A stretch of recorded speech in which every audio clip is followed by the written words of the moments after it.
Okay, so what we're going to cover today, we're going to talk about the reality of change. We're going to look at some biblical models of people in the Bible who have dealt with change and the aspects of it. One of the things we're going to talk about is Nehemiah being a blueprint of how to deal with change. We'll talk about 7 key principles in dealing with change, and then some applications and challenges of change. So first off, raise your hand if you like change. Nobody? Nobody likes change?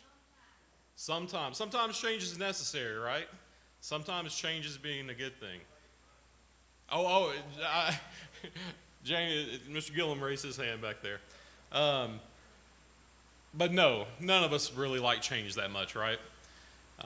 We are wired as part of our human nature that we like things on a routine. We like things to be the way we like them, and we want to keep it that way as long as we can.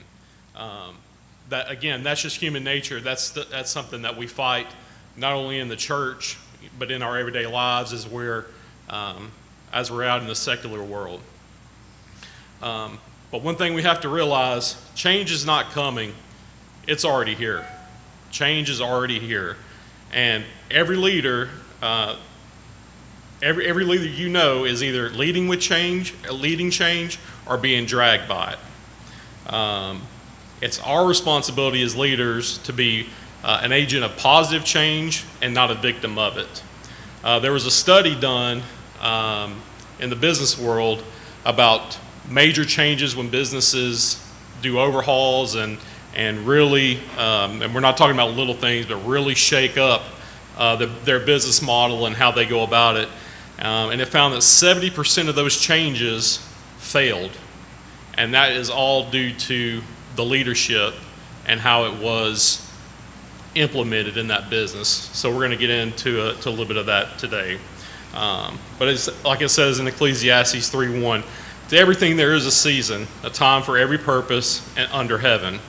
And I know the other elders have talked about this as well. Nothing stays the same. The only thing that stays the same is that everything changes, right? And so we have to be able to adapt. We have to be able to see those changes, and we have to be able to not react to those changes, but to be able to deal with those changes when they come.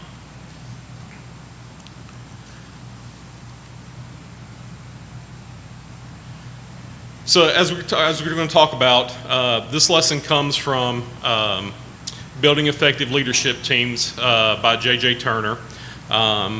He starts off talking about leaders and change. He gives a story that in a Russian city park many years ago, 2 well-dressed soldiers came each day and took their guard position by an empty bench.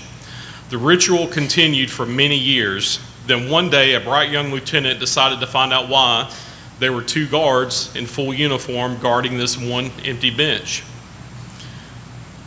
To find out, as he came to find out, many years before, the Tsar had ordered that two uniform men be stationed at this bench because it had just been freshly painted and didn't want the men and women to get their clothes dirty. Well, that order was never rescinded. So for years and years and years, they continued to guard this empty bench because no one had told them any different. If we're not careful in the church, in an age of rapid change, we might find some empty benches being needlessly guarded. As we cling to traditions in some congregations and must not be like the fellow who had his motto, "Come will or woe, that's my status quo." One thing I want to say before we go deeper into this, the change we're talking about today has nothing to do with God's word or the faithful application of it. What I'm referring to today are traditions, programs, expediencies, things of that nature.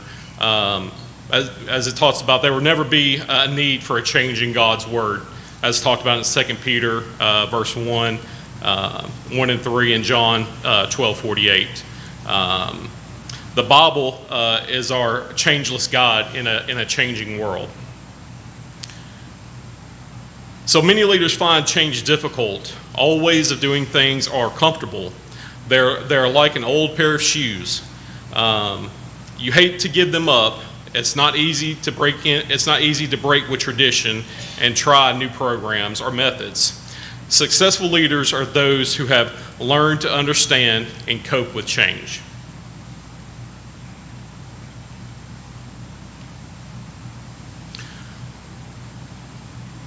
Leaders must keep up with the times. American businesses spend millions training and retraining people to keep up with the change that are occurring in their world. Organizations which survive and are growing are those who have learned to cope effectively with rapid pace of change. This is also true of congregations. Leaders must keep up. If they don't, they will become like an old machinery, obsolete. God's message for today's church leaders is the same as it was in Moses' day. Speak to the children of Israel that they go forward. Exodus 14:15. Some church leaders are suffering with resistance to change or an attitude called hardening of the attitude.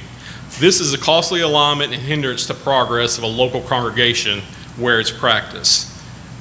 Leaders are prone to staying on the same path if they've experienced a few successes in the past. It doesn't matter that the old approach isn't working today. They don't want to hear any new ideas, and when new ideas come up, their reaction is why. With open-minded leaders, it should be why not. Thus, success may become a hazard if set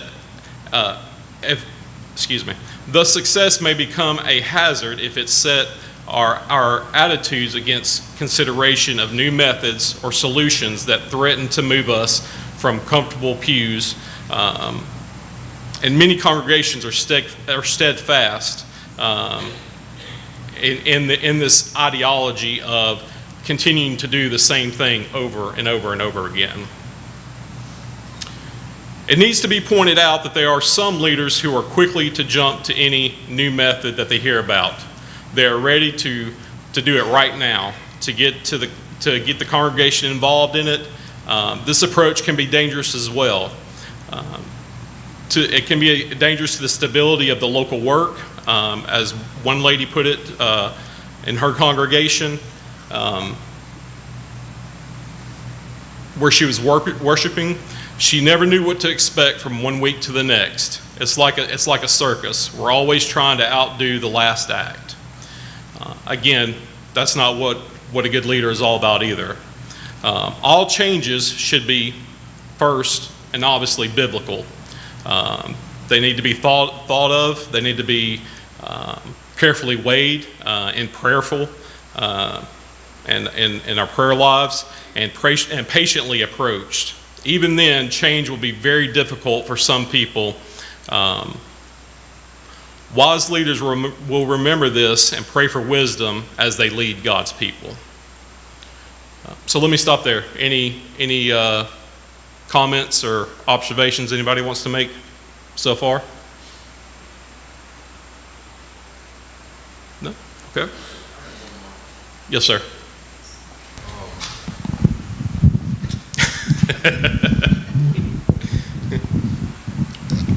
With just what you've covered so far, I find myself firmly in the camp of kind of like over my dead body to change. Could you give us an example, a real world example of the kind of things you're talking about that would at least help me out, and maybe there's others? Yeah, absolutely. I give you one just right off the top of my head. What about changing the start of the worship service to 9 o'clock? Anybody gonna balk at that? I see some. Sam's for it. So Sam said we're gonna start church at 9 o'clock next week. So everybody be here at 9 o'clock. 9:30.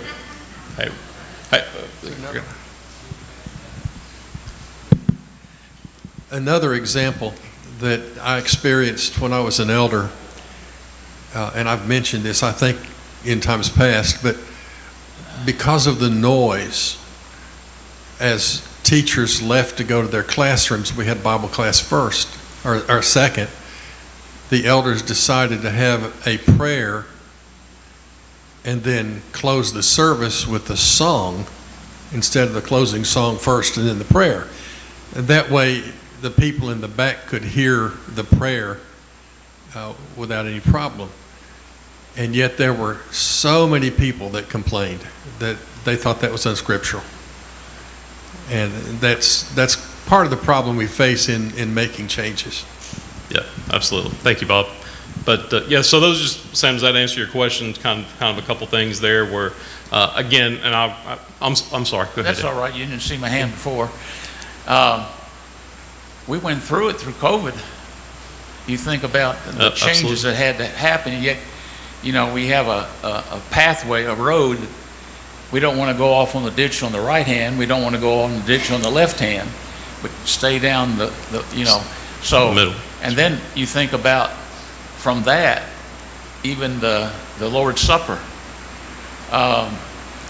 We don't pass the trays anymore. We have adapted to that change. It's a good change. We think about just recently having a longer talk before the Lord's Supper and putting more emphasis on the Lord's Supper. And so I can think of a lot of changes that's happened in the last few years. Well, I was going to bring up, you know, we've separated the contribution from the Lord's Supper. Right. You know, when I was growing up, it was always combined into one, but, you know, as an eldership, we wanted to make sure that the Lord's Supper was just the Lord's Supper. And so the timing, whether it's 9 o'clock in the morning for a service, what happens during the service, you know, what happened if Odie got up and preached first? Or what if he got up and preached last? We're not told the when. That's up to the elders to decide the wins. But we know what we got to do during the services. And so even the length of the service, all of this is left up to discretion. And again, I'm kind of the old fogey one. I don't like change. But I like change for the better, and when I see it, I can appreciate it. And I appreciate you elders for making some good changes. Well, change is hard. It really is. And again, I know I said this once already. I think Morgan's got her hand up back there, Preston, if you want to. I really feel like the fear of change results in tradition. And tradition, I guess, is something that we frown upon in other religions. For instance, the Catholics, they have traditions in their service that aren't biblically based, and we frown on that. So the fear of change results in tradition, which results in unbiblical changes. We're actually going to talk about fear here in just a minute. So you beat me to it, but yeah, you're right. Fear plays a big part in why people resist change. But again, let me state one more time. I know I said this once already. I am not talking about God's word or its application. That stands the test of time. That will never be changed. Again, I'm talking about the traditions and some of the stuff that we fall into is the change I'm talking about. So I hope everybody understands that. Yeah, Marcus, I agree with you 100%. I definitely agree with Sam. 9 o'clock would be good. But anyway, I throw that in since I got the mic in my hand. But anyway, I do think, you know, in the business world, you know, there is constant change. You have certain things you put in place, you know, to help the business run better, you know. But the problem is, and where I've seen change being a problem, is when there's lack of explanation. People want to be educated. If they're making a change, they want to know, why are we making this change? You know, and a lot of times you will get that, but sometimes you don't. It's sometimes, well, you just do as I say, you know, a kind of situation. And we all realize that is definitely not the way to handle it. I think for the right reason, change is good. And we all kind of balk a little bit when somebody talks like, we're going to do this, or we're going to do that. Oh, whoa, hey, we can't do that. But again, I think explanation plays a major part in that. Yeah, and again, we're going to get to communication here in just a minute, but yes, you're correct. That is a major thing that we as leaders, whether it's in our home, in the church, or even like you said in the business world, that communication is key with the people. So I've got a question. Can anybody think of a good leader in the Bible that handled change well?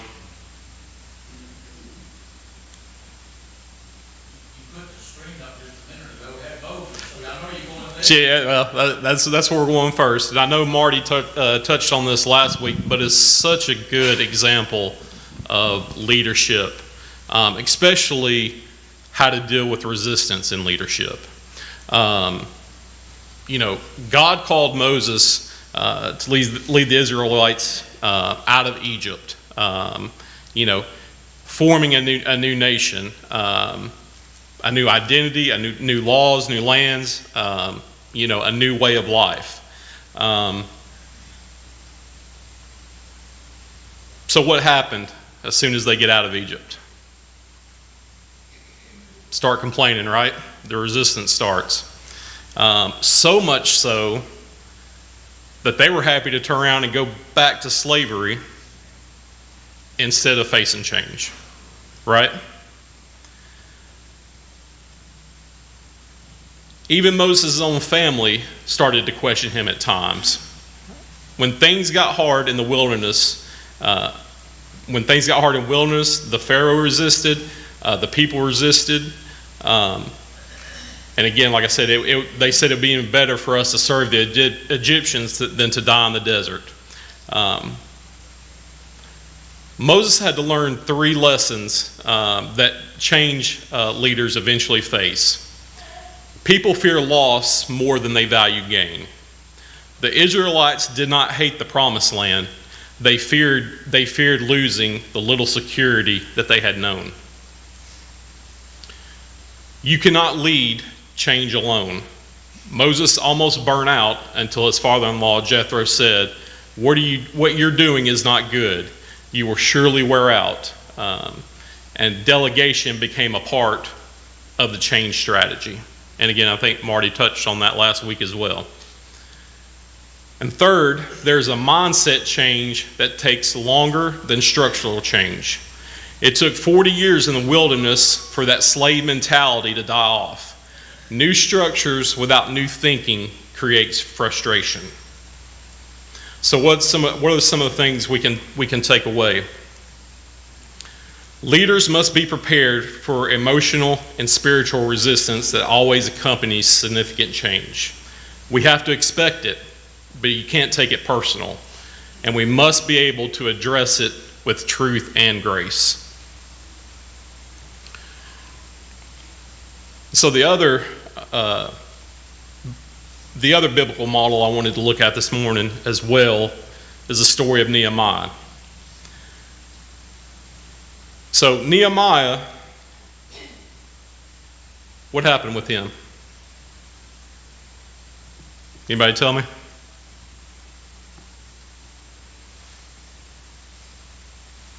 What had just happened? The walls of Jerusalem had just been destroyed. The gates burned completely to the ground.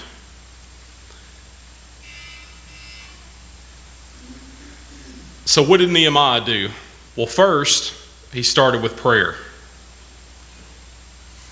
He had a broken heart. He didn't rush into action. He didn't become angry and fly off at the handle. He went to God in prayer. After that, he cast a vision. As it says in Nehemiah 2:17 and 18, let us rise up and build. He connected the change to something bigger than bricks, the honor of God and the safety of their family. He gave people ownership. He assigned families to rebuild sections of the wall in front of their own house when the work when the work protects what you love, resistance drops dramatically. He anticipated and neutralized opposition. If you remember, Sanballat and Tobiah, they ridiculed him. They actually threatened him. They actually tried to kill him. But Nehemiah's response was brilliant. We prayed to our God and posted a guard day and night. Nehemiah 4:19. Spiritual and practical preparation works together. It even got so bad to the point where they were literally rebuilding the wall with one hand and had a weapon in the other, ready to fight.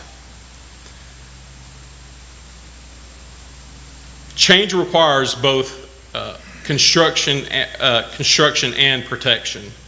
They celebrated short-term wins, and the wall was finished in 52 days. They did not wait for perfection to celebrate progress.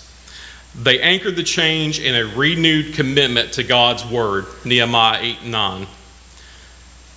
The physical change was followed by a spiritual renewal that would last. So as we can see from Nehemiah, effective leaders don't just announce change, they organize it, they protect it, they communicate it, and they're consistent in their message and anchor it to unchanging values. Our values cannot change. What we believe will not change. The way we do some things could possibly change if they need to. But I believe Nehemiah is a great example of how to deal with change on a very, very big scale. Any comments or questions about Moses or Nehemiah anybody wants to make? All right.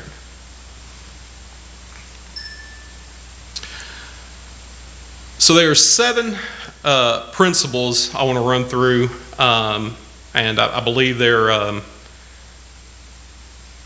very key to driving change. The first one is change is inevitable. Your response is up to you. That is your choice. It reminds me of a story I heard once, and I couldn't believe it at first, and I had to look it up. But who remembers the company Kodak? Anybody have a Kodak camera? They were the world's leading photography supply company. They actually invented the digital camera in 1975. But they were so scared of what it would do to their business, they hid it. They put it on a shelf somewhere, and eventually it caught up to them. And now Kodak is no longer in business. We can't hide from change. Again, change is going to happen whether we want it to or not. It also reminds me of Netflix. Anybody remember ordering DVDs coming in the mail for Netflix? Yep. Well, they completely tore down that model because they saw the change that was coming with the internet. They completely did away with their DVDs and the logistic part of their program, and it's now, as we all know it today, an online streaming service. So I think that those 2 examples kind of show the opposite ends of the change. They both saw change coming. One decided to deal with it, and one decided to really bury their head in the sand. The second one, you have to ground your team in what never changes. While methods may change, core values and missions must not. As some of you know, I work for a lab out of Memphis, Tennessee, and things are constantly changing with the government, with testing methods, the way we do things is constantly changing.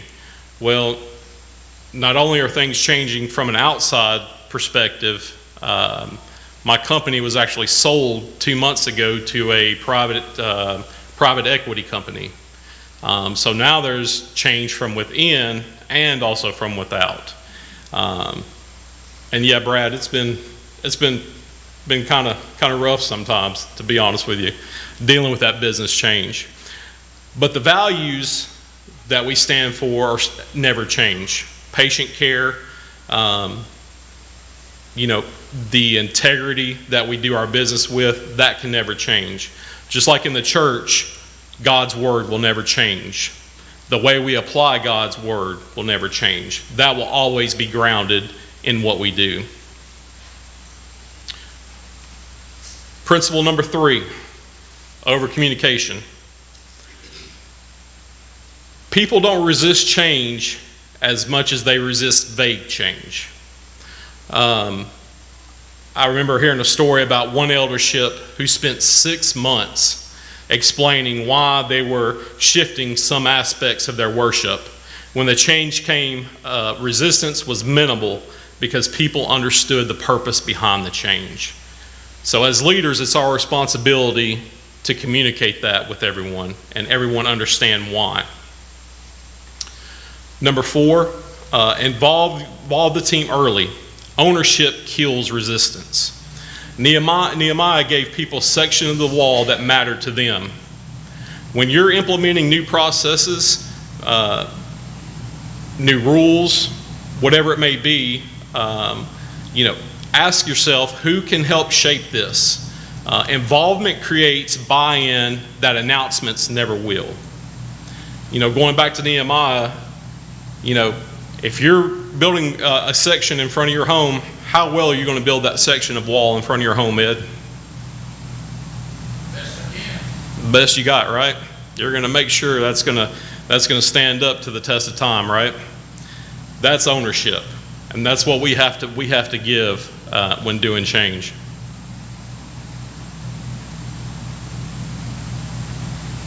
Number 5, address resistance with empathy and resolve.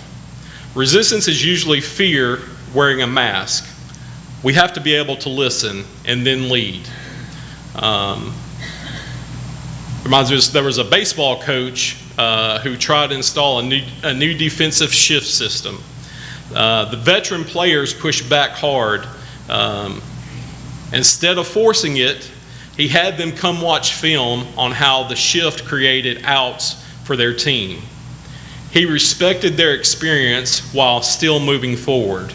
They eventually became the biggest advocates for this new defense. So again, we must be able to listen to people when they have concerns. And like Morgan said, when they have fears, because fears can lead to resistance that is very, very hard when you're trying to create change. Number 6, you have to create and celebrate quick wins. Big change feels overwhelming. Break it into visible milestones. Nehemiah's team saw progress every single day.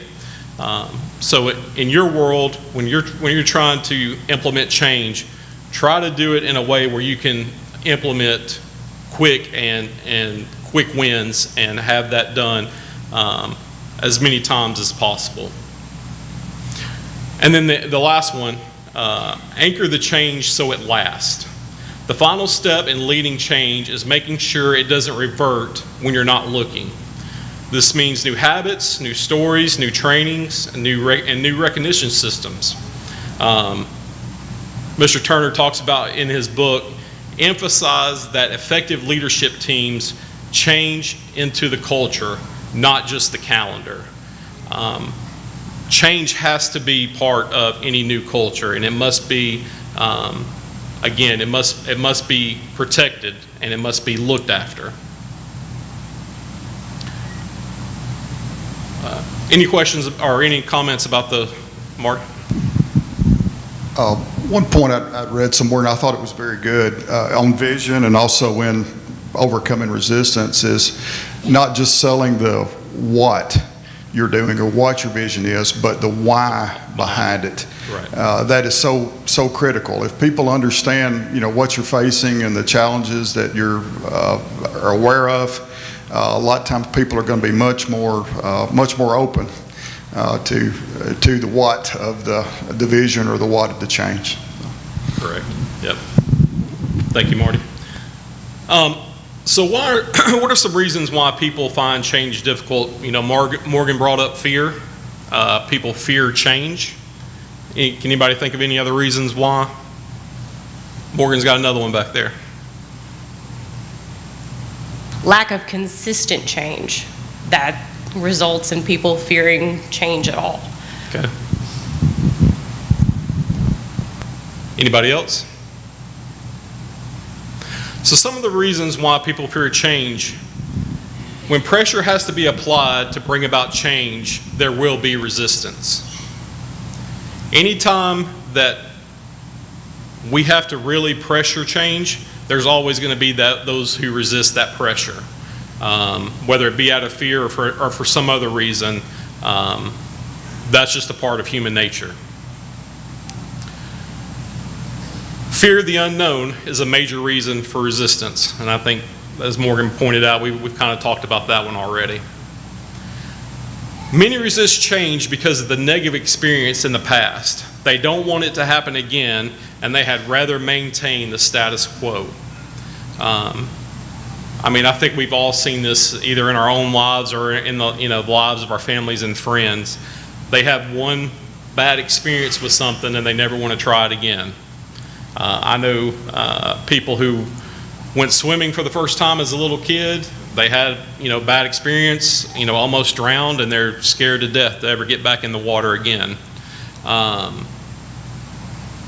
And some of this does have a, there is some truth in some of this, because if you have that experience, that may be something that can be a positive for that leader. And so it's something that needs to be brought out, but it also needs to be worked through as well. Number 4, it's easy just to keep the status quo. We don't have to change anything, right? We just keep doing what we've been doing, and nobody does anything different. And honestly, that's the easy way, right? Number 5, you might fail, so why try something new? Failure is a big motivator. Failure is a huge motivator, and failure can be good, and it can also be a detriment as well. But we can never be afraid to fail trying something new. People don't understand the change involved. Where the nature of change is unclear, there will be resistance. And like Brad was saying earlier, that communication piece is so important, that everybody understands, and like what Marty said, the why behind what we're doing and why we're doing it. There's security in doing things the old way. The old way feels comfortable.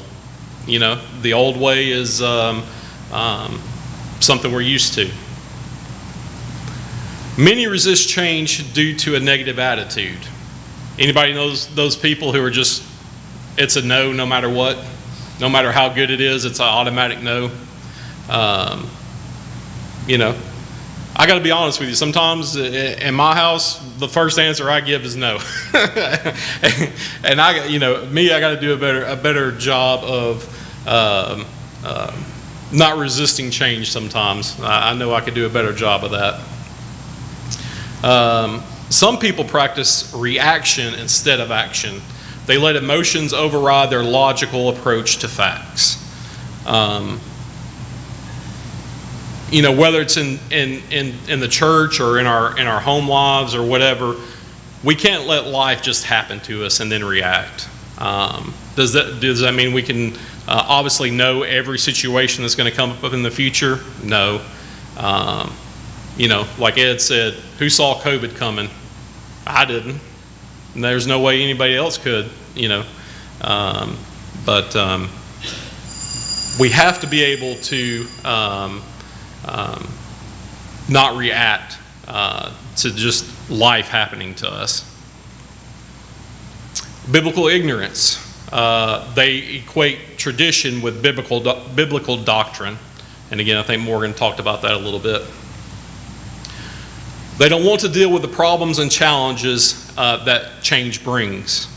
There will be issues when you change. There will be problems, and it's how you deal with those problems and you deal with those issues that really, really make or break whether you can change something.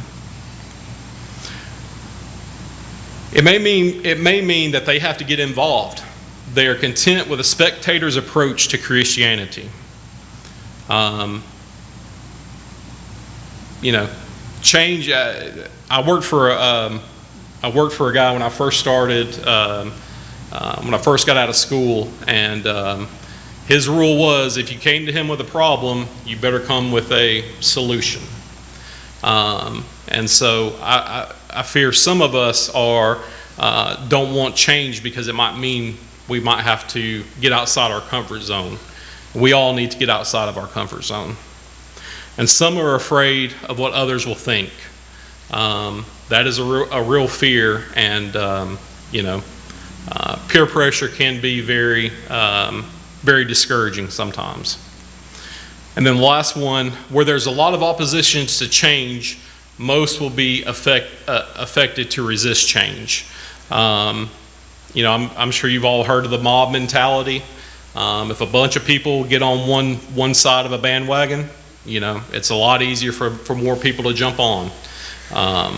So those are just some of the reasons that Mr. Turner talks about in his book, why they find change difficult. I will finish up the rest of this. The elders, y'all have anything you want to add? No? Dickie, I'll finish the rest of this next week and then turn it over to you. Is there any comments or anything before we close out this morning? No? Okay. Thank you. Yes, sir. Oh, I'm sorry. Yeah, that's right. Daily Bible Readers.